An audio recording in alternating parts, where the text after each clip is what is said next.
Welcome to Some Things Considered, the podcast where we are obsessed with story. We celebrate creativity and we talk to cool people to find out what makes them tick. I'm your host, Sean Murphy. I'm an author. I direct the Center for Story at Shenandoah University, and I run the nonprofit 1455 Lit Arts. For more about me and what I do, check out seanmurphy.net.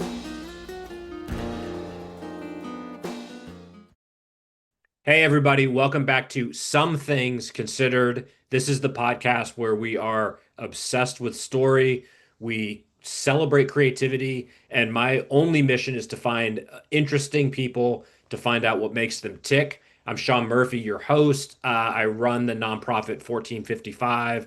I direct the Center for Story at Shenandoah University. More about me at seanmurphy.net, but the intersections of culture, story, and creativity enable me to meet much cooler and interesting people. Today is not only no exception. On a selfish note, it's full circle of sorts because I've known our guest for almost 2 decades, but this is our first time sharing space in real time. So very excited to welcome Robert Rodriguez to our podcast. Let me read you his bio, and as usual with my guests, this is the abbreviated version, but you'll get a sense of who we're dealing with here and the heft involved. Robert is an award-winning author, penning or contributing to a dozen books. He hosts the very popular podcast, Something About the Beatles. He's written extensively about the Beatles, 5 books so far, including Solo in the 70s, 2012's acclaimed and highly recommended Revolver, How the Beatles Reimagined Rock and Roll. He's contributed to numerous fan magazines, has been a regular interviewee on radio and TV about the group. He's the guy. We'll get into it. But you want to know about the Beatles? You think you're a fan, you think you're an obsessive, this is the guy. But he has also been the creator of the FAQ series for Hal Leonard, the world's largest print publisher. He's also written extensively about pop culture with volumes on the 50s and 60s. He maintains a daily archive page on Facebook that I read religiously, where both the rock world and the Beatles are explored. His most recent labor of love, Ribbons of Rust, is again coming as a Beatles fanatic. This is one of the reasons I love this guy. It's like, what more can we know about the Beatles? A lot more. So we're going to get into all of that. But Robert, I hope that was an adequate appraisal, but we'll hear from you your journey. But thank you so much for checking in and spending time. It's something I've really been looking forward to. Sean, it is my deepest honor to have this conversation with you, and that it's for public consumption is like, wow, it's like you trust me to be interesting enough to sustain this hour. So thank you for that. But I'm Well, in awe what? of you and what you've accomplished. Oh, stop it. Well, I appreciate it. And an absolute not only source of inspiration, but assistance. And we'll get into that too, talking about community and how writers, when nothing else is going right, have to support one another.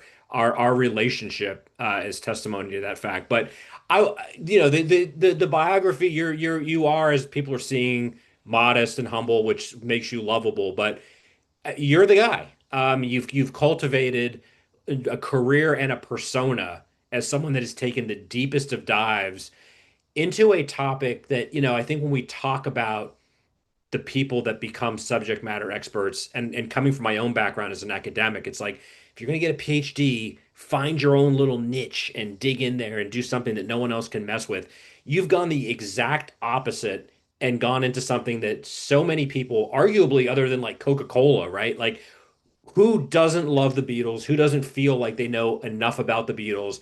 And you have spent decades educating the super fans. Maybe talk about how that became, when did you realize I'm that guy? Or how has that evolved over time where you realized I have to keep going to that well? Although as I've illustrated, you know a lot about a lot of things, but you are the Beatles guy. How did you become that? I would never characterize myself as, yeah, you say that sometimes when I do public talks, Beatles expert, they'll use, and it's like, God, I hate that word. It's like, because it carries so much presumptuous, like you walk around thinking you know all the answers. And it's like the opposite. I would call myself, if anything, Beatles explorer, because it's like the more you know, the more you realize you don't know, and the more you realize is probably unknowable. But to go back to what got me on this path, I guess it would be the kind of thing with a lot of writers that you find something that you're really into and can't get enough of. The word obsessive has too many negative connotations, so I don't like to use that for Yeah. myself because Yeah. it just it's a little sus. But Yeah. I like the idea that there are things you're interested in. Your curiosity is pretty bottomless, and with me, there is it's the kind of thing where my interest is very, very broad with the Beatles. I'm not a musicologist. I'm not a sociologist. I'm not somebody with a particular niche of depth in any aspect of them. I'm sort of a generalist. The history is my main love, as you alluded to with other things I've written about. I love pop culture. I love history. I love film, TV, books. All that sort of language of the culture. So with the Beatles, I started out as a fan in the 70s with the Red and Blue albums as my gateway drug going into that world. And Yep. at that time in the 70s, there wasn't a whole lot of Beatle literature. You can count on one hand, basically. Yep. So to circle back to how I got started as a writer, um, as a child, it was something that was sort of made clear to me by authority figures that I had a skill for writing. But because I just presumed everybody could do it because it was so easy to me, I completely undervalued it for years and years. Like anybody can write, you're landing on me today, but there's nothing special about what I do because I can do this in my sleep. But I didn't think it was anything particularly unique or gifted. But Right. when it came to the Beatles, and I recognized there's a lot of books out there, either they're thin and full of nonsense, repeating the same sort of mythology over and over again, or they're so incredibly dense and impenetrable. Nobody has written a book I want to read yet. So that was what led directly to what you'd mentioned, the FAQ format for Hal Leonard was I wanted to put a lot of information into something that was easy to digest, that you didn't have to read necessarily beginning to end. So each chapter was like a particular niche, an aspect, a facet of their story. You can go to where you were interested in and maybe backtrack or whatever. So that was how I got started in making the Beatles a thing. I did not set out to be a Beatle author or Beatle quote unquote expert or authority, the internet stuff, but I guess there was a drive to want to get the history right to the extent that I'm able to, and lead where the data took me, and bring in people who way smarter than me for the podcast. And that's where I get, my kicks today is like, teach me something. I'm not the guy who knows it all, but Yeah. maybe I know what questions to ask. Yeah. I think that's a wonderful overview. And I mean it's a case study, right? I think if I talk to any writer, every writer can be an example of the whole, but you illustrate, I mean, the complete kind of trajectory that when we talk to writers, I think especially with nonfiction who become subject matter, authorities, it starts with an interest. It starts with a passion. There, at some point, there has to be talent. And then I think this, all of us that are, I would say, because I take your point and don't disagree with, obsessive has so many negative connotations. But when I think back to my childhood, like I was obsessed with music. I was obsessed with learning. I was obsessed with making connections.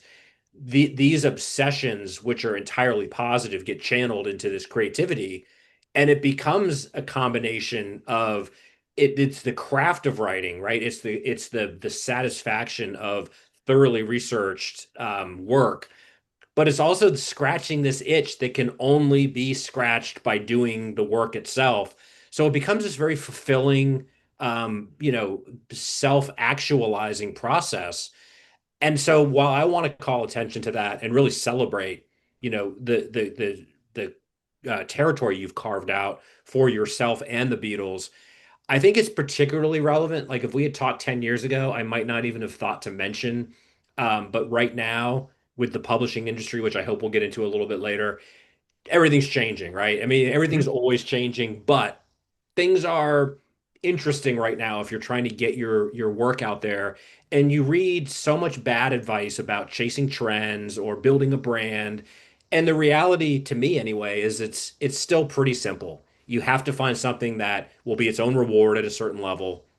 You have to do something that will sustain your own interest because how dare you assume anything you're going to write about is going to resonate with anyone if you're not even interested in it. So you are both a case study of like how does one become a real writer with credit and credibility, but you also are like a reminder of the most basic truth, which is find something that you love, find a community that also loves it, inform them, be informed by them, and there's just this never-ending exchange. But to me, it's one of the rare things in life that's entirely positive, combining knowledge, creativity, passion, and this awe of being part of this human race that created the Beatles and all this music that we love to talk about. Yeah, I couldn't have contrived this path for myself. I couldn't have imagined, and I still, where is this going to end? It's like I am by definition an INTJ, but I I willed myself into being a public speaker once I sort of sussed out that it's not about me. It's not, I'm not going out there, well, I was born in humble, whatever. It's not that. It's like, I can talk all the live long day about the Beatles when Yeah. you're feeding off the energy of an audience that very much wants to hear and cannot get enough of the Beatles. And I never contrived that. It's like I had an interest in the Beatles, but I have an interest in lots of things. Beatles happened to be the thing that it's like, oh, you like what I wrote? Okay, well, there's more to the story. That was all I could get in the one book, but here's another book. If you're really interested, I'll keep going with it. And Yeah. that's it. It just became a series of unplanned events. But to your point, it is something that clearly there was a passion for, an interest in.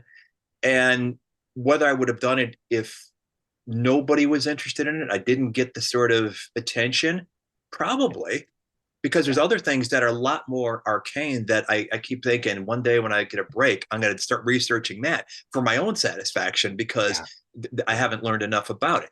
Just happens to be the thing that got legs and started dragging me along with it.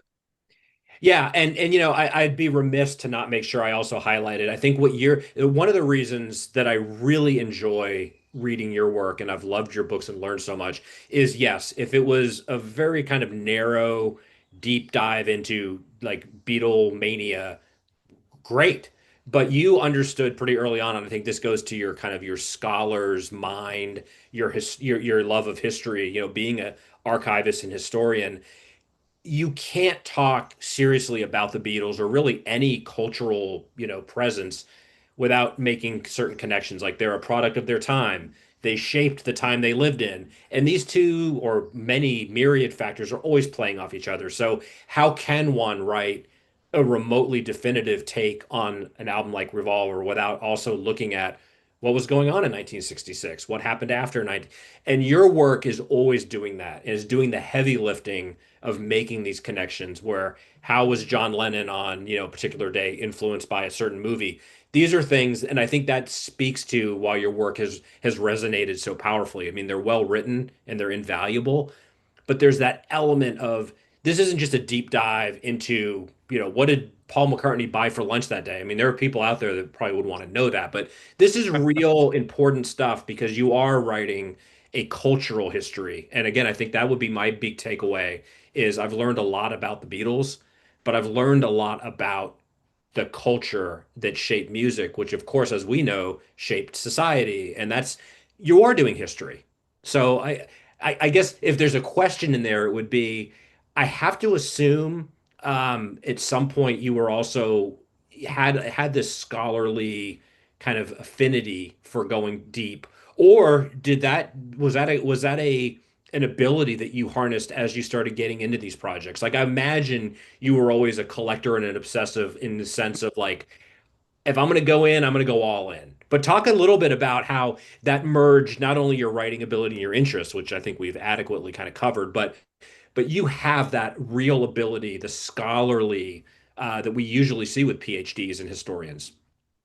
That's interesting that you say that because I don't know until fairly recently, I didn't even know what the rules were for a historian. Not until I discovered Aaron Weber, a historian who wrote that wonderful book, The Beatles and the Historians, and she started using the word historiography. It's like I hadn't heard that word before. I didn't know what the paradigm was.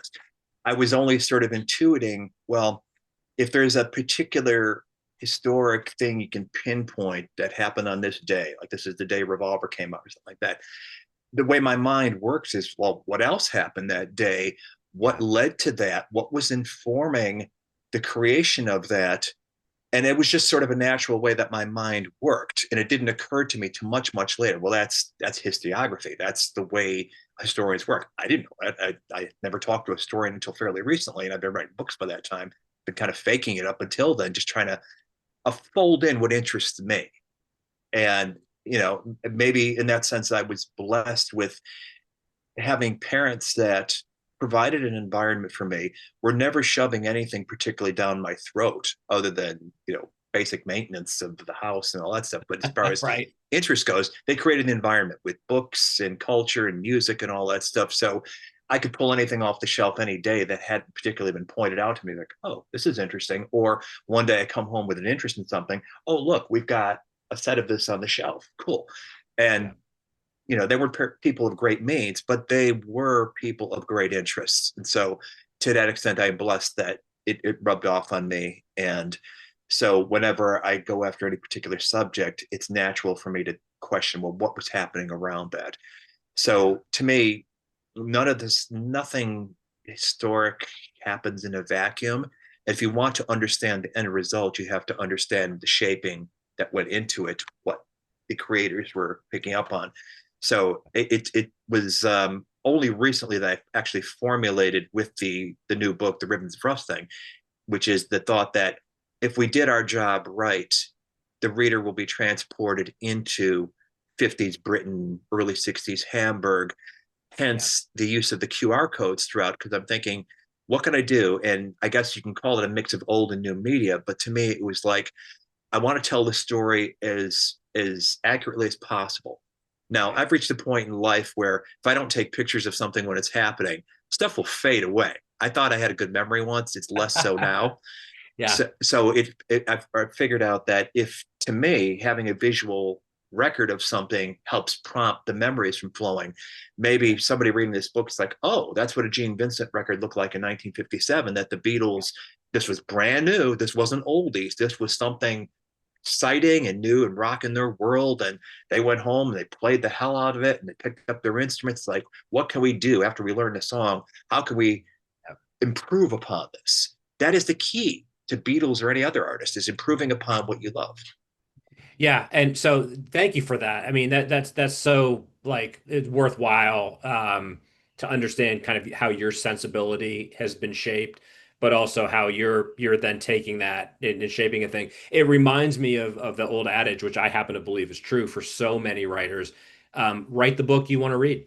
Again, I think that it can be reduced to being too simplistic, but what we're talking about is getting back to what I said earlier in the sense of if you're really deeply informed and pushing yourself and writing something that you think is interesting, much better chance it's going to resonate with others and go outward. But you also touch on something that I definitely wanted to get into today. And I'm definitely gonna flatter you, but it's very genuine. The other thing that I've really admired and learned from you is even, and I will call you an expert. I appreciate that you're reluctant to use that, but as an expert, and again, I think of like a PhD, you are the antithesis of what we don't like in the academy and with authors that are like, once they've assumed a certain mantle, they rest on those laurels. And what your books have done are you have not found a particular format that worked and then repeated it, insulting both your own ambition and your audience and your readers. Having the QR codes, having a podcast, you've kind of merged with the times to find ways to challenge yourself, to be accessible, and to broaden your own knowledge and experience. And it's so clear when you talked earlier about you learn from people. It's like, duh.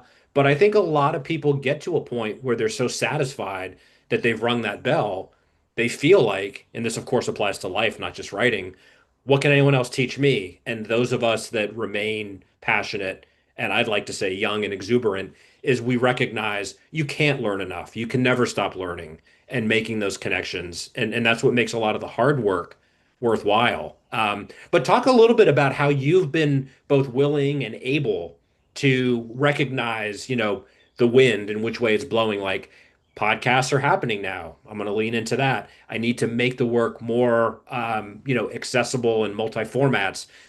These are great strategies for aspiring writers to hear about because part of the deal is, right, it's no longer acceptable to say I write really well researched books and everyone reads them. It's like you need to find ways to meet your audience where they are, and in your case you're meeting them on a lot of different levels, which is hugely admirable. Yes, it's another way of saying chronic dissatisfaction is the oxygen for the art, because That. I never feel like I've done it. I never feel like there's nothing I can look at and think, oh, yeah, I'm satisfied with that. No, I'm not. There's a million different things I would change. I did the best I could in that moment. Yeah. But when the podcast started, that was something suggested to me by a friend who happened to be a producer in radio. So he knew a bit about the medium. I had never at that point, and it was a long time until I did, I'd never listened to a podcast before. Right. I vaguely knew what they were. And I was just like, oh, if you mean record a conversation and Right. okay, that I can do. Okay, cool. Yep. So and that's how it started. And as probably a lot of people know, the show Something About the Beatles started out where I had a partner who was British, who was another Beatle guy. And I thought, I was thinking, Chicago, Siskel and Ebert, this would be, two different points of view. So that was the shtick. That was the basis for justifying Yeah. putting before the public conversations we already had on the phone anyway. Right. Because my radio producer friend said, you should do something with this. You should bottle this. But it was the kind of thing where the more you're doing it, and again, not listening to other podcasts, it was like sort of Wild West. If I'm creating an audio experience for a listener, most of whom have not heard what I've heard, meaning all the unreleased stuff that I collect, here's a way of sharing it, illustrating a point that I'm making and putting it and packaging it and creating something, I in all modesty, there's no fake modesty here, but I do recognize that I can be clever sometimes. And so I'll put little audio jokes in or things like that, something that, the kind of thing you share with your friends. Yeah. But it's not like I calculate, you know, do I know where the public is or what they want? I have no clue. It's Sure. not my job. That's a whole other skill set. All I can Yeah. do is do what I'm doing and hope that people like it. And then this is important for anybody listening to this that is a creator that wants to channel their passion to something. Pay attention to the feedback you get. Find out what it is the people are interested enough in you to follow you. Well, what is it that they want from you? What is it they like? What is it you can lay off of? And if that is within your interest to develop and go down the path that they're interested in, that doesn't in any way corrupt you or think, well, I would be cheapening myself if I do this. No, if it's still within your scope of satisfaction, then give them what they want. Now, I just added you to the newsletter. I did because it didn't occur to me to do it any sooner. But that's something I started off about 6 months ago because I was like, I really hate social media. I'll announce a new show when it comes out, but Yeah. the kind of stuff you see people do, everybody from Gen X influencers who make silly videos that's like, well, there's 2 minutes of my life I won't get back, Right. to just other stuff that I see as nonsensical because I don't come away with anything particularly sparked or lasting that I'm going to think about later. I'm not saying for everybody, but I'm saying enough to where it's like recognizing I have a finite amount of time on this planet and even Yeah. less time free to do what I do. What is the best and most effective use of that? So I thought, okay, rather than shotgun stuff out there on Twitter, X, or Facebook, or Blue Sky, or wherever else, why don't I put what's interesting to me? So it's like a continuation of the show, update people on things that they might have missed in Beatle world, and share things that I've got that nobody can, you know, go after me for. Oh, YouTube is going to block this because that Right. this copyright issues. Well, so what? I'm going to send it out in my newsletter. Try to stop me. And enough people sign up for it that it keeps it interesting to me to put the hours into it. It takes me about an hour or two to write each newsletter, and I do them weekly. So Yep. I find that the feedback I've been getting then that has been wonderful. It's like, yes, you give us something to look forward to. We really enjoy this. It's Yep. like, cool, cool. It's one more platform for putting out there what I want to put out. It gives me a chance to write a bit. It's like if you said to me, Robert, you should be blogging. It's like that's Right. too intimidating a commitment.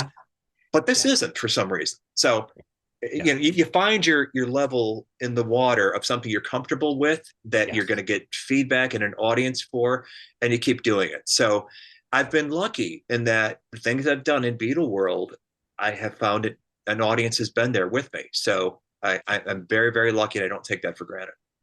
You clearly don't. And the three things while you were talking that occurred to me in all caps, you're talking about authenticity, you're talking about cultivating community, and you're talking about evolving and kind of like we said, meeting an audience where they are, but challenging yourself, pushing yourself.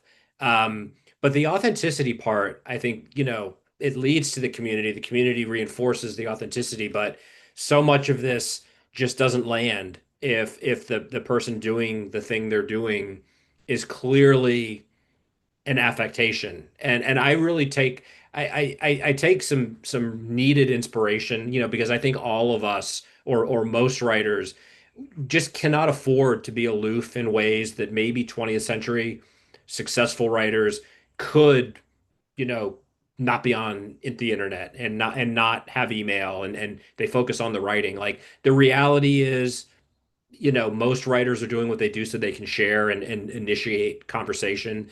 Mhm. Um, to do that, it does kind of involve this balancing act. But again, for you, I imagine, and what I'm just at pains to make sure I'm articulating is there are no shortcuts. That comes up in this podcast all the time, but it is incredibly hard work, but if one's doing something that one loves, there's nothing someone would rather be doing. So it's not find something that you love and get good at it, and it all just works out. It's like it's constantly very hard work. You've got to respect your audience, you've got to respect the material. Mhm.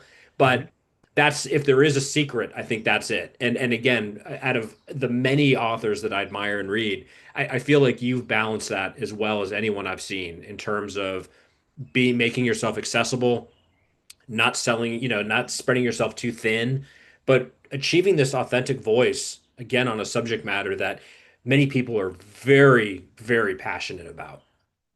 Yeah, it's again, it speaks to the dissatisfaction. It's like you see what's out there. And I'm not in any way putting myself above anybody else that's doing what they do. If they found their level of satisfaction, they're good at it, and they've got an audience, God bless them. Yeah. There's certain things that don't fit my temperament or my skill set for sure. Mhm. Again, if it's been put to me a formal commitment of you have to write this and do this on a regular basis, well, that would take the fun out of it. But Yeah.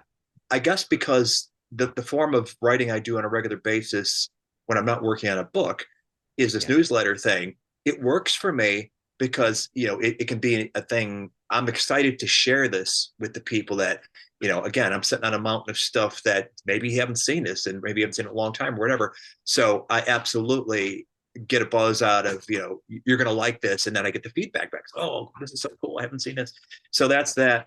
The social media thing, I just see a lot of nothing out there that, unless it's giving me something of value, like we're going to do this show on this day, this time, and whatever, that's important. But if it's just nonsense, and you know what I'm talking about. So Sure. we all find our level. And when you get in that zone, that's the thing. It's like the time passes by so quickly. And in that moment, you are incredibly like, okay, you got the world tuned out. All these thoughts are coming in your head. You're putting them there. And if you're like me, you'll look at it, you pause, you'll reread it. It's like, no, I could say that better than that. Or I used that word here already. Let me change that and things like that. There's a satisfaction you get to that. And it's the farthest thing from my way of thinking in any way to call myself an artist. but I've Mhm. had other people say that to me and like instantly reject it out of hand. No, I'm not an artist. That guy's an artist. That woman's an artist. That's what an artist looks like. I'm grinding this stuff out on my own little level, and some people like it, you know. But what it does for me at the end of the day is what keeps it going. Is like not because I feel like I've satisfied or I've done it, but like okay, this will do for now, but I know I can do better. So that's the incentive for tomorrow, another day. You have that coffee in the morning. What can I do to improve upon what I did the day before? Yeah, and I think what you're talking about not only is the secret of sustaining, some kind of creative career. I think it applies to the business world. It applies to life in general. But, why do people that have made a certain amount of money still go to work? It's like they believe in what they're doing, or they take some kind of satisfaction. They enjoy the interaction. They enjoy the intellectual stimulation. It really is getting down to the nuts and bolts, which, like so many profound things in life, are not that complicated. The reason I'm at pains and kind of circling back to that is I think we're in an era right now, certainly in the circles that I run in, where we would actually you can hear a PR expert or publicist actually giving writers advice that's contrary to what you and I are talking about, which is you really need to be visible on these platforms and you need to establish an audience. In fact, you see acquiring editors and agents now talking about before I even read the sample that the author's sending, I want to see what their platform is like. And Yeah. How many one likes do they have? yeah, I totally empathize because that is the coin of the realm now. That is the language we're speaking, but it's so, antithetical to the real love and the real craft. So again, to me, it's like this onion that we're peeling. It's not contradictory to me to say, well, at some point, one has to have a passion and be offering something that people find value in that perhaps they can't get anywhere else. There's the unique angle in how one builds a brand, and I will happily a brand, but one builds a brand as a creative, Mhm. but it also has to be, you have to make yourself accessible. You can't afford to kind of hole yourself up in your castle. But you are an antidote, I think, to maybe young writers that are hearing, in my opinion, terrible advice, which is like, work on your platform, do this. It's like, well, you're getting the work done. And when I talk about the circles I run in, I've found certainly since the Twitter era, so in the last decade, decade and a half, when I talk to writers or I'm in an event where I hear writers, I'm hearing about everything except the craft, which is such a tragic commentary on where we are or where the Uh-huh. misplaced priorities are. Because I think a lot of writers mean well. They really are trying to navigate what seems like this insurmountable barrier to finding an audience. And you never want to say to a young writer, just write what you believe and it'll find an audience. Like, that's not really necessarily true. But Right. if you aren't doing that, it's probably not only going to fall flat, but it's not sustainable. So, say you do go viral for some quirky video you put up, or you're able somehow to have the magic of I wrote something, but I made it go viral through this process. Are you going to be able to repeat that formula? And someone doesn't write the number of books that you've written without having this bedrock, sensibility of, well, this is what I do, this is my lane, and wherever possible, I'm going to shake it, I'm going to explore it, I'm going to invite feedback, but you know who you are and what you can do. Again, I think in 2025, that's almost like a radically transparent and very reassuring place to be. That's good to hear because sometimes you're just so focused on your own work in your own realm that you don't really pay too much attention to what's going out there. It's like I only know what I do. Like I said, it took me a long time to even listen to other podcasts. And when I did, some were good, some I was appalled by. Just like the complete lack of time and effort going into editing, but like Yeah, you got an audience. yeah, Maybe my audience is spoiled. I don't know, but yeah. uh, it is interesting what works for some people and what doesn't. And to your point about you can be passionate, you could be really good at what you do. That's not necessarily a recipe for getting the numbers your work deserves, but you should absolutely be engaged with your community. I mean, it really, as somebody that started out in life as an introvert, this was something a couple years ago was a little bit revelatory to me. I was at the fest, and this was again with Erin Weber, who is an academic. She's a historian. I Yeah. discovered her book. I thought this was like the greatest thing in Beatle world since sliced bread, and brought her onto a show a number of times. She's become like one of the most popular guests. She had never been to a fest before, fest for Mm, Beatle fans. So I brought mhm. her there, and like I'm not a regular. I go to these things if I've got a book out or something, but I won't be coasting on the fumes of something I did 10 years ago just for Right. the sake of it. So every 10 feet, we'd run into somebody I hadn't seen in a while. Oh, Robert, how you doing? There'd be hugs and hello and all this stuff. And at some point in the day, she goes, so Robert, are you an extrovert? And I'm like, are you kidding? Are you nuts? Because she was seeing before. And I said, this is my tribe. This is my community. You're seeing me a certain way here that I am not in the world. And this is what comes with, if you do the best work you can do and Yeah. keep doing it and listen to your audience and build that community, show interest in them. And, by all rights, you should be genuinely interested in them if you are interested in the subject.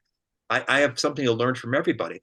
So that to me is it's probably the single biggest reward for what I do is the wonderful people I've met, the wonderful friends I have met. It's like Beatle fandom generally is like instant community. I call it the secular religion, where you can run into somebody sporting an Abbey Road shirt or something like that. You're in line at Starbucks or whatever. You can have a Yep. conversation. It's wonderful, and you can do this. You repeat this wherever you go in the world. Absolutely, That's right. not even a problem, not a challenge, because Yeah. they're going to be of a certain sensibility anyway. Unless they're doing it wrong, but that's very rare that I run into that. But so that if you are somebody naturally introverted, it certainly helps you develop your social skills, but also gives you the confidence to keep doing what you're doing when you get that sort of reassurance. It's just when I think about it, it's sort of a minor miracle unto itself that Beatles is what I landed on, because it could have been anything. I could have been a quote unquote expert on the Apollo space program or something else I had an interest in. But Sure. it have to be something that, as one guest on the show once said, they represent a pocket of joy. And That. whatever it is that they give, that they projected from day one, whether it's that sense of friendship that you could see was manifest on the stage of the Ed Sullivan show in Yeah. February 64, whatever did you hear in the grooves, it's something that provides uplift and joy. And the more challenging and hard the world is, and my God, if we've seen some tough times Yeah. unseen since our parents' generation, the Great Depression and World War II, that we never expected, but here they are. Yeah. And you just cling to it all the more. So, if I'd gone with that Apollo 11 program, I probably wouldn't be enjoying the place I am right now. But Beatles, it's like, Right. wow, I picked the right horse as far as that goes. Well, you did indeed, and again, you're kind of giving like a little mini like masterclass TED talk on the real nuts and bolts of how does one cultivate an existence that's both fulfilling and hopefully successful. I think the little kind of mini epiphany I had while you were just talking, and I knew you'd do this to me, because I get something every time I hear you or read you, but you really just help me articulate, I think, what so many writers struggle with, fiction, nonfiction, no matter what. So many writers have the dream of changing the world and kind of bending the world to their will. Like, if everything goes right, this gets published, then this happens, then this happens. And what writers invariably find out is it never works that way because you can't bend the world to your little existence. You've done the exact opposite, and you've let the world change you, taking you from an introvert to being someone that can and does savor being in your community, being amongst people. You've expanded your world through your passion. The world has therefore expanded, and there's a microcosm of what the Beatles did, what you're doing, what art does. Again, I can't say enough about how positive this is for anyone paying attention to really understand, like, what are the real motivations? What's the real reward? And I'm at a point in my career where, again, 20 years ago, I wouldn't have had this insight, but I've spoken to authors I admire, intellects that I admire, and would be delighted to aspire to, that are fundamentally unhappy. And never mind like personal issues or circumstances.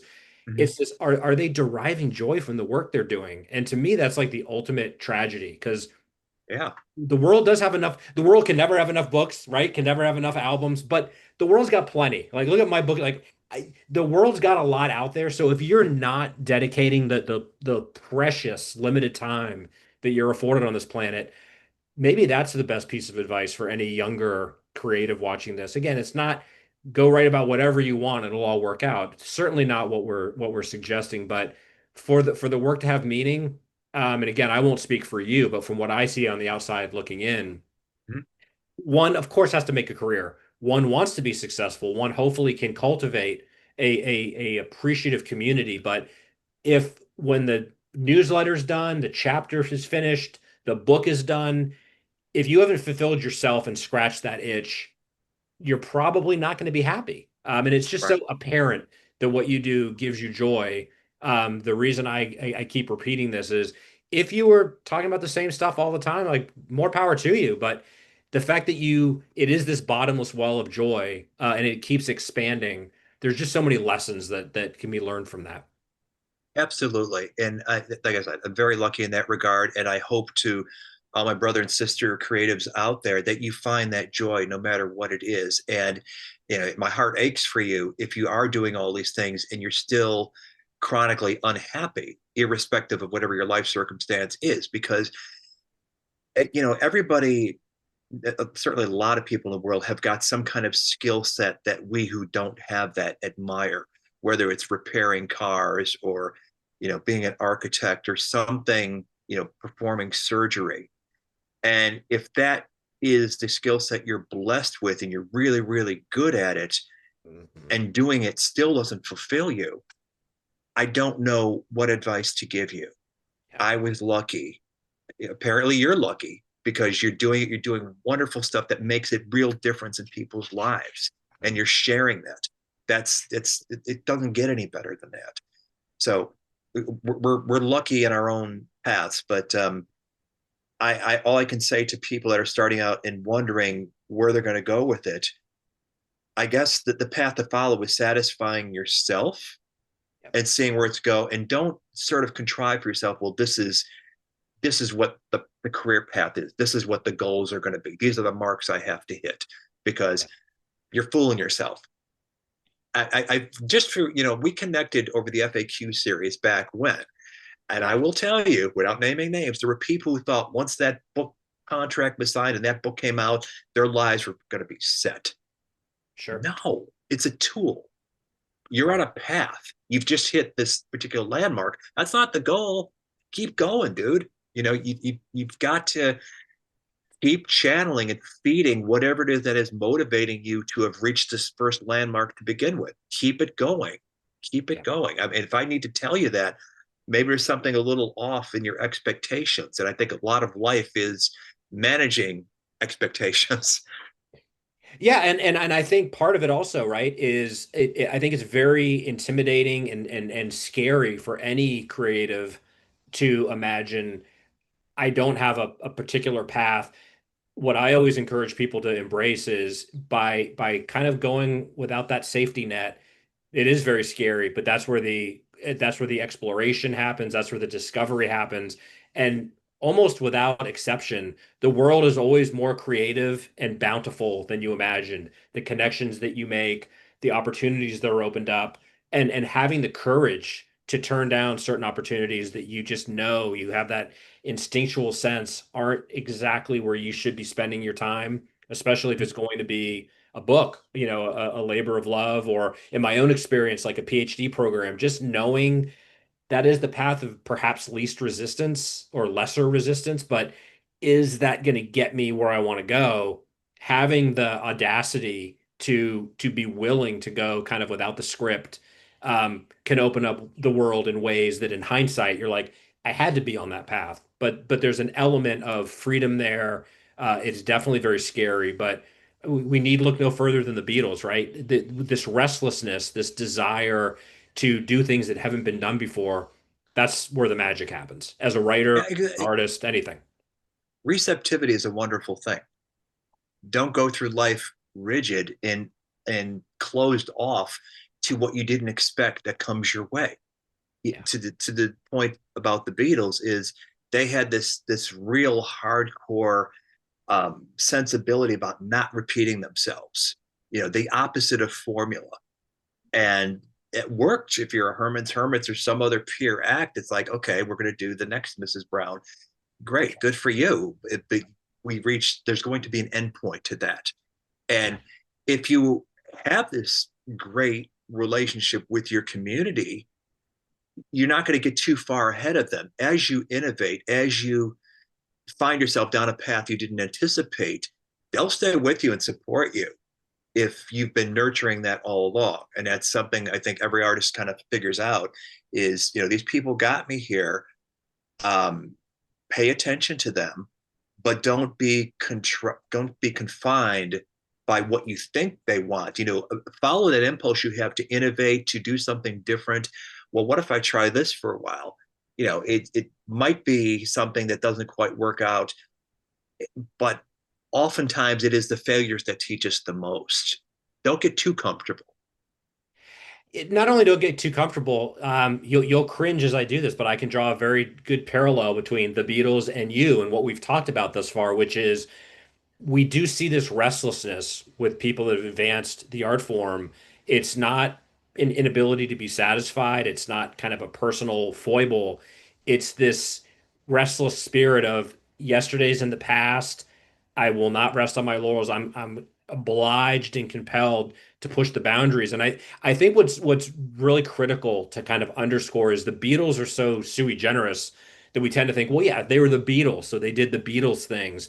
And your books help underscore the fact that a lot of work went into this in order to do the things that seem so effortless. That didn't just happen naturally. That was the years in Hamburg. That was the years of practice of paying dues. But it was also this refusal to take the path of least Yeah, we could say 100%. hermits, we could say any number. You're going to be unhappy if you're following the formula. The reason I think Paul McCartney seems like such a happy guy is he knows that he put in the time and he probably was working harder circa 1967 than any other artists were, even though he was the most famous artist. There's so many lessons in that alone that the guys that had the world at their feet created Sergeant Pepper. Like, how could that not inspire anyone to push harder and not be satisfied with what they did the day before? Absolutely. To your point, when you're good at something, it looks easy till you try to actually do it. And that's something that, you know this in your head, you know it intellectually, but then something will cross your path, some new data, some new information. It's like, my God, I can't believe the effort that went into this, that you just wonder, it's impossible at this distance to get inside their heads. But Yeah. what did they think they were doing when they set out and put all this into, creating this 20-second intro to a song or something like that, that was incredibly not by the recording rule book? It's like, wow, that's the kind of stuff that inspires you. So another reason to give, if I needed to give more about why I do this and try to do different things, is like, I've got the Beatles example right in front of me. And if they teach you anything, you know, follow your creative heart and do not shut off any possibilities. Do not dismiss out of hand a path to go down. Well, that would be stupid. That'd be a waste of my time. I'd fail. Be open to it. Well, what if? I don't know. That's when I did the Revolver book. It was sort of having this sort of beginning thesis that, well, by the time they did Pepper, they'd already broken all the rules of rock and roll because they did it on Revolver. Revolver was an exploration, Yeah. whereas Pepper, they kind of knew a lot of in advance what they could do with the technology. They had Sure. no roadmap for Revolver. That was throwing away everything they knew how to do to making records to that point. So Yeah. that's what inspires me. It is like, I don't know where I'm going, but I'm on my way. Keep that thought going, and you just don't know how exciting the satisfaction will be at the end of whatever point you stop. It's like once you've reached that momentary satisfaction, because again, you're not going to rest on your laurels if you've got that artistic spirit alive and that pulse beating in you, you're going to want to keep going. It's like, okay, I did this now. Where can I go from here? Yeah.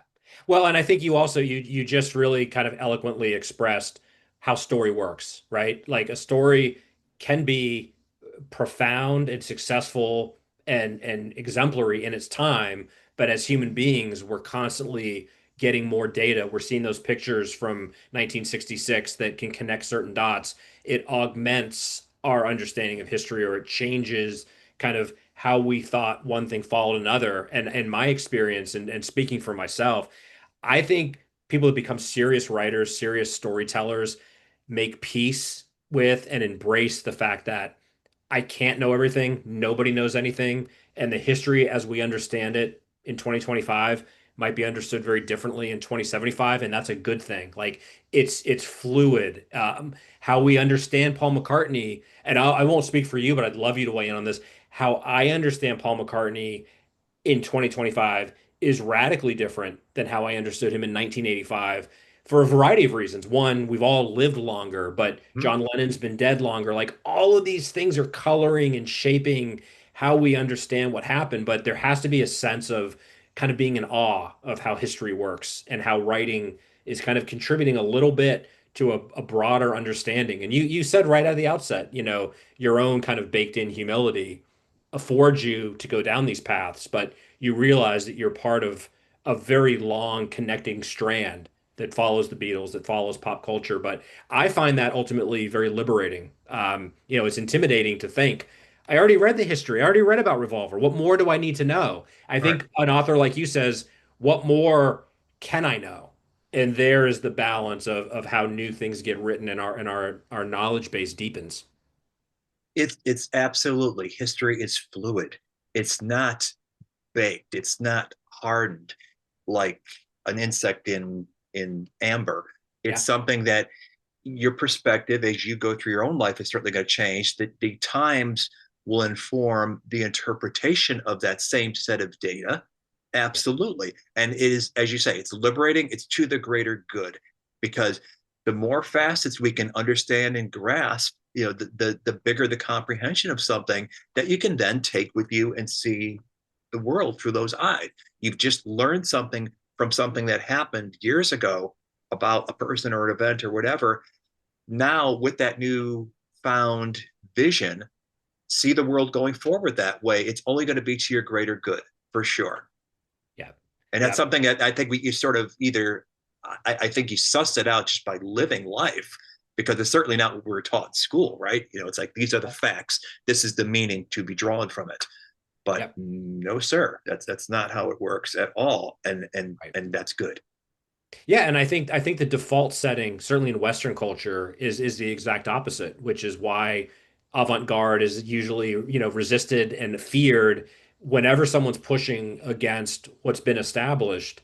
That's of course where discovery and freedom and the contagious act of being kind of a revolutionary in creative terms can be so powerful. But it's important to always remember that these types of attitudes are not usually embraced. So as it relates, right, to a modest, novelist, it gets back to the basic thing, which is if you're trying to do what's been done or what seems safe or what the trends are at the time, it's going to be outdated by the time you've even finished your first draft. So again, there's just so many lessons to be learned in there. I'm curious though, Robert, like when I say you've navigated, I mean, we both have, because we both came of age in a decidedly analog era where the types of FAQ books and the types of work you were doing earlier in your career served a certain purpose. It scratched itches that weren't readily scratchable, like pre-Google. You have adapted through the podcast and even the way the books are presented, the multimedia aspects, you've accommodated and enlarged, which is to your credit. Here we are with AI making things like research ostensibly easier or less complex. I'm curious, because you've always been able to meet the moment and adapt accordingly, are things finally changing for the worse with AI and the way the internet's going? Or what do you think about the future of deeply researched books, deeply informed fans, and how is that intersection between technology and kind of the innocence of pure exploration. Do you see some storm clouds, or is this something this too shall pass and we'll incorporate it and the cream will sort of rise? I think in general, I'm inclined to be optimistic and think that no matter what daunting circumstance we face, as bleak as it may look, a balance will be struck eventually because the pendulum will swing. It's just the way Yeah. history works. What gives me a little pause, in this age of screens and impressionable young minds and shrinking attention spans, Yeah. you know, the kind of stuff we do when we're at the top of our game, where we really want to drill down and reach some kind of understanding of whatever it is we're doing, even if it's, storytelling, it could be fiction, but we're trying to grasp and articulate some sort of notion that's been itching us in our heads. Yeah. Um, we do that because we expect it to be then received by people like us that operate with the same receptivity or curiosity or whatever. Right. But are we facing a future of people with lower standards of curiosity or incuriosity? I think too, one of my favorite films I saw as a child was The Time Machine, 1960, and the world of the Eloi, where they're completely apathetic about absolutely everything. And Yeah. he's the time traveler is just flabbergasted. Are we headed in that direction where Yeah. the kind of work we do on the level that we aspire to, well, it's not needed because the audience for that isn't being cultivated? That's my worst case scenario thought, is that we can create the best sort of thing that we do as much as we want, but if it's not connecting with people who have not developed that kind of critical and analytical thinking mind to Yeah. receive it and embrace it and run with it and be challenged by it, it's just Teflon. It just bounces off of them. Yeah.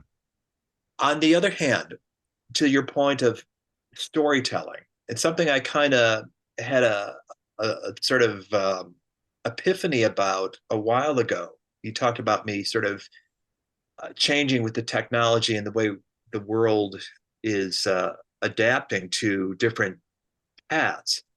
Mhm. The thought occurred to me, it's like, well, I see the evidence every day that we're not consuming content less, it's just on different platforms. Yes.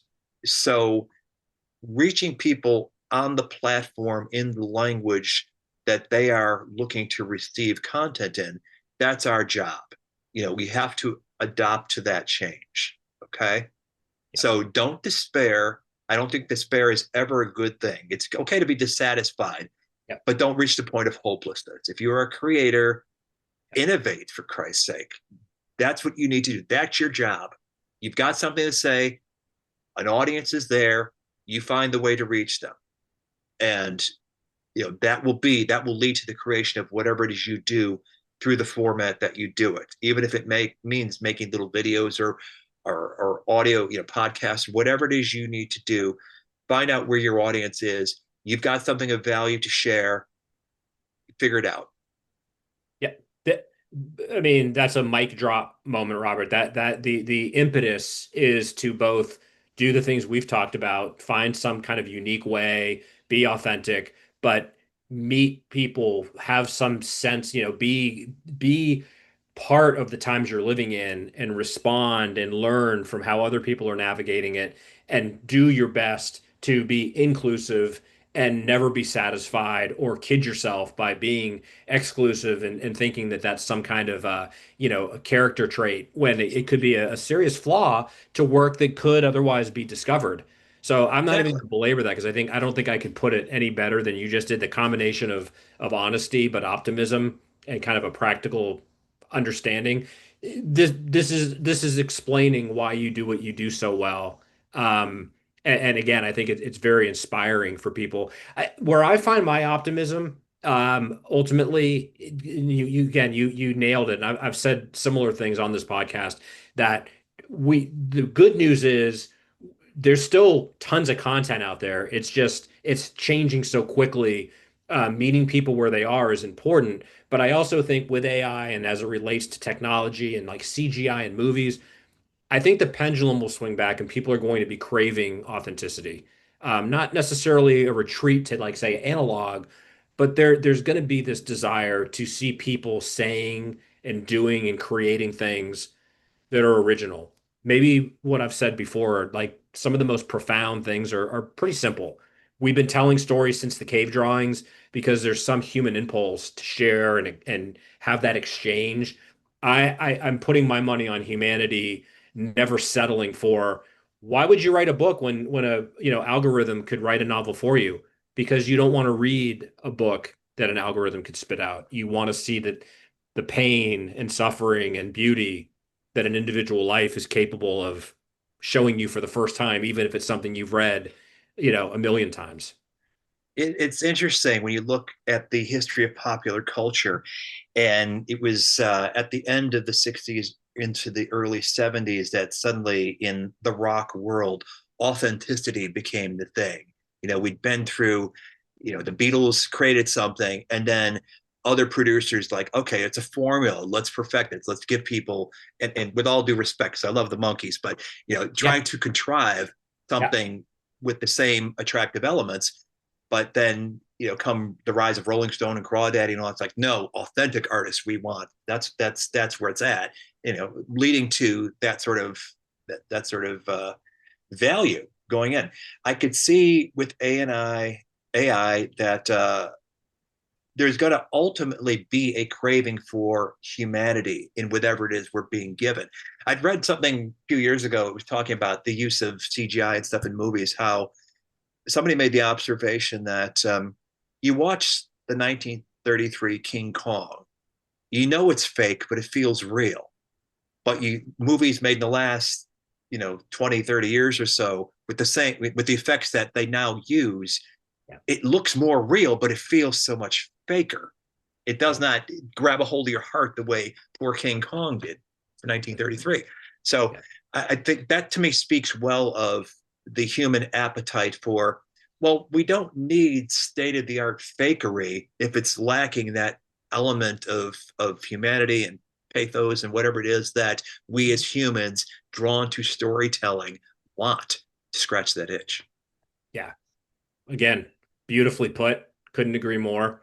Um, we could go down any number of rabbit holes. I do feel like I'd not be doing my job if I didn't try to pin you down a little bit on some, very deeply personal Beatles. I'm sure you're asked this all the time, but I know if I don't ask you, just my friends, never mind some of the people that watch this that I don't know, you're gonna say, you didn't even ask him what his favorite Beatles album is or song. So I'll frame it this way. Okay.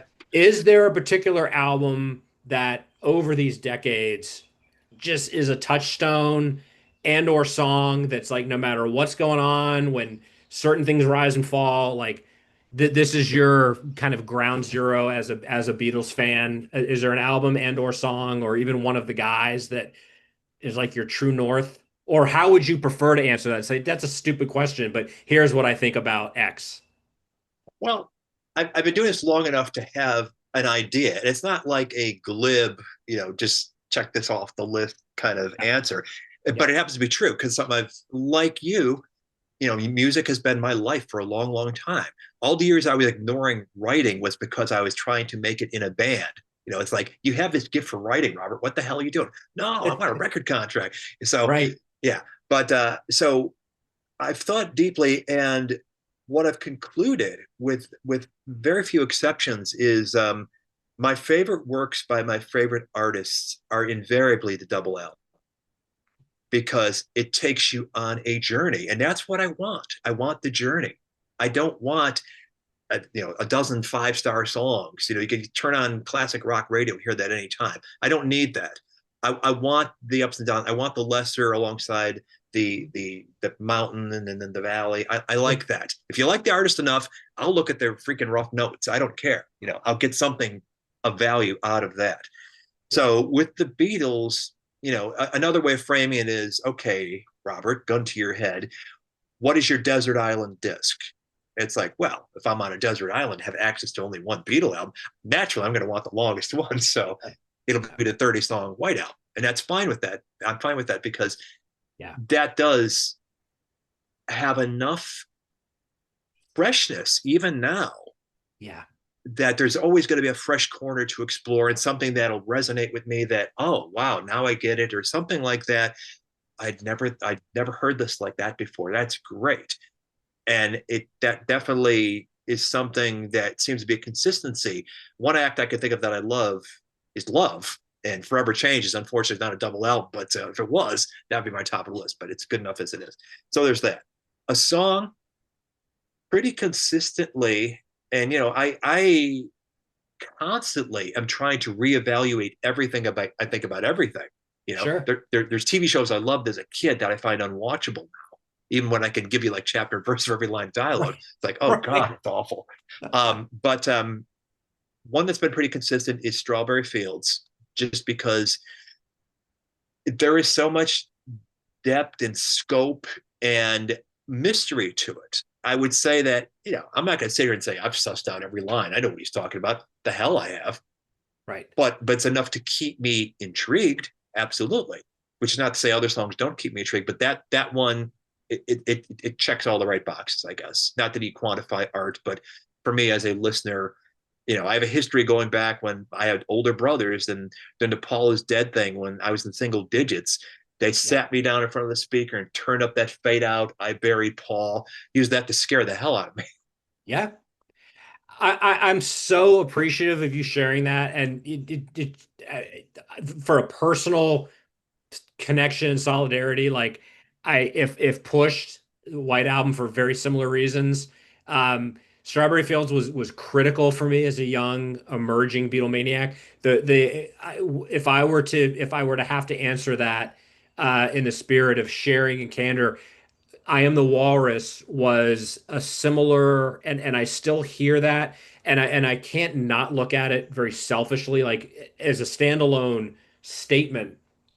Enough said. But when I think about me as a 8, 9 year old, when I was first hearing that, there was something so intoxicating and so mysterious and a little bit scary. It still has that effect on me.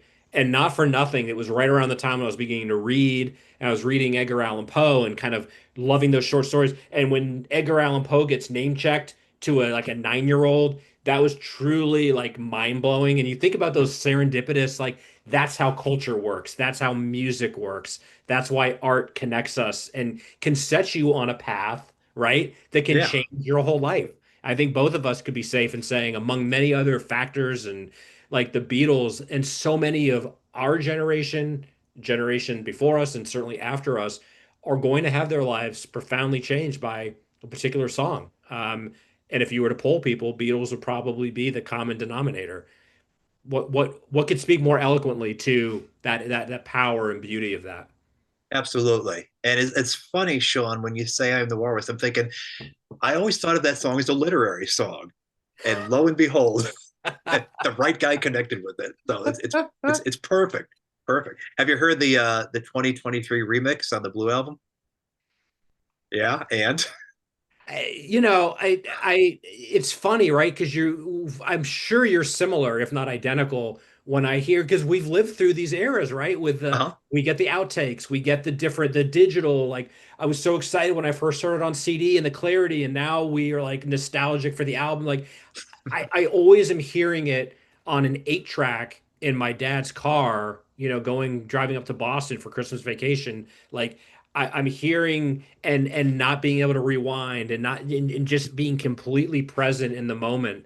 Um, I am also an obsessive to the extent that like I could have a whole album, and I know there's bootlegs, like there's 2 hours of Strawberry Field. Like, I'm there for it. Because Yeah, I can never stop learning and realizing how these pieces came together, and then the things that are just serendipitous, right? Like, if and you can correct me here. I think what I've read is that, of course, it was a decision in the studio, but it wasn't super calculated to put on, King Lear. BBC, and Yeah. King Lear was on. It's like, not just was King Lear on that particular dialogue, and then you read the play and you're like, there's no way, but that's what that's it. there it is in a nutshell, why we do what we do. Like you can't say enough about that. The serendipity, the genius, the supernatural connecting of dots. It is all those things, and that is, I think, what keeps us drawn back and compelled to dive in deep with the Beatles story. Because how the hell did that happen? This series of miracles. It's like they just never stop with these guys, and that is a great one to put your finger on because it's unbelievable. Nobody believes, if you're at all skeptical, it's like they had to have contrived that. Right. Right. No, no, they didn't. Absolutely amazing. Well, Robert, I got two requests. One, I want to remind everyone this is the latest work, but I know, spoiler alert, there is going to be a part two. So I'm imagining the final question is typically, what's next? What are you working on? Talk a little bit about where you are, when we can expect that, or how everything's going with volume two. Well, Jerry Hammock is my co-author. He is a recording engineer and producer who did the 5-volume Beatles recording reference manual series, where he gets drills down as deep as you can go, and is very open to, some things are knowable, some things are not knowable, but this is the likely what happened because we know this is the gear that they had, this is the equipment they had in the studio, this is what the logs on the studio multi-tracks tell us happened, all that stuff. So if you want to know what happened in the Beatles in the studio with the Beatles, he's your guy. And he was the one that came to me saying, I recognize I've spent a life pursuing what happened in the studio, both as a practitioner as well as a Beatles fan, but it doesn't satisfy me not knowing how this work came to be created. Robert, you're a history guy. Maybe you could see yourself maybe contributing. We could do something together. And that's where Ribbons of Rust came from. Is I built the context outside the studio. He handled inside the studio, and we just kind of do a mashup of that's how these records came to be made. And we started in 1954 because that's the story of how these instruments got put in their hands in the first place. These four guys who did not have particularly musical leaning ambitions until this confluence of things, this perfect storm of rationing ends in Britain. Lonnie Donegan kicks off the skiffle craze within a fortnight of Elvis recording That's All Right Mama. July 1954 is ground zero for a generation of 60s British rockers. That's where it all began, right? So that's how we started that story off. So volume two will cover the whole of 1963 because we end up with the release of the Please Please Me single. It goes to number one or two, depending on what chart you look at in the UK. And that leads to the Please Please Me album. So you've got that album, which rides the number one album position chart in England until knocked off by With the Beatles, released November 22nd, 1963. So the whole story there, the two albums, the singles along the way, From Me to You, She Loves You, I Want to Hold Your Hand, that Game Changer last single. And just we talked about as creatives and as writers that you may have the inspiration, but a lot of it, like Edison said, is work, sweat, and how they just worked their tails off in 1963. So folded into that story will be all the BBC recordings that they hear, the TV performances, everything that we've got access to on a piece of metaphorical tape, because now it's all digital. We will examine and give the backstory of how it can be created, what was going on that day, whatever, and where it led to, how it informed what came after it. So volume two, we'd penciled in Christmas 2025 for that. I'm a realist. Perhaps it'll be closer to Father's Day 2026, but we will do our best, and it is being worked on as we speak. Super exciting. I mean, congrats in advance. You know I'm going to buy it. Thank you. Robert, I wish we had more time, but I will say, like I said earlier, two requests. You fulfilled the first one. To be continued. We'll talk more when the Absolutely. next book comes out. Maybe we'll do a special because as you can tell, I did my best till the very end. Like let's be professional. Let's really talk about story. But man, to have you for an hour to just do a deep dive, free association on certain songs and albums. I know a lot of people would like it. I know I would like it. But I Hey, will. I know somebody's got a Beal podcast. That's right. I mean, Uh-huh. going to the source. That's how I want to end this one by saying it's genuinely a tremendous honor. Like I pinch myself that I know you because when you read someone's work that you really admire and learn from, that's its own reward. It's its own gift. but to be able to talk and continue to be inspired, informed, absolute blessing. So I want to thank you as a good writer, a good literary citizen, a good dude, but a global treasure for doing the hard work, the gratifying work that enlarges the scope of how we appreciate this unbelievable, can't even say band, right? This cultural force of nature. As I said at the outset, you're that guy. I'm glad you're that guy. It's been an absolute thrill talking to you, Robert. Sean, thank you so much. You are somebody that moves me tremendously with your writing. You have a way with words and a way of making you think that I am just my jaw drops when I read your work, and it moves me tremendously. And I love the fact that you have created this community, and you pay it forward, you pay it into the world, and you're doing the Lord's work, putting such positivity and unconsidered possibilities out there to people and changing lives. So thank you for what you're doing. Thank you. I am in awe to call you a friend and blessed. Thank you so much. Thank you, brother. Mutual Admiration Society, as always. So we'll see you soon. And folks, I'll put a bunch of links in the write up, as always, but Something About the Beatles podcast. Go check the dude out. If you're a Beatles fan, I'm not even going to chide you. I'll just say, welcome to your reading for the rest of the summer and the rest of your life. But go check him out. Robert, we'll see you soon, my friend. Be well, be safe. We'll talk to you soon. Back at you, Sean.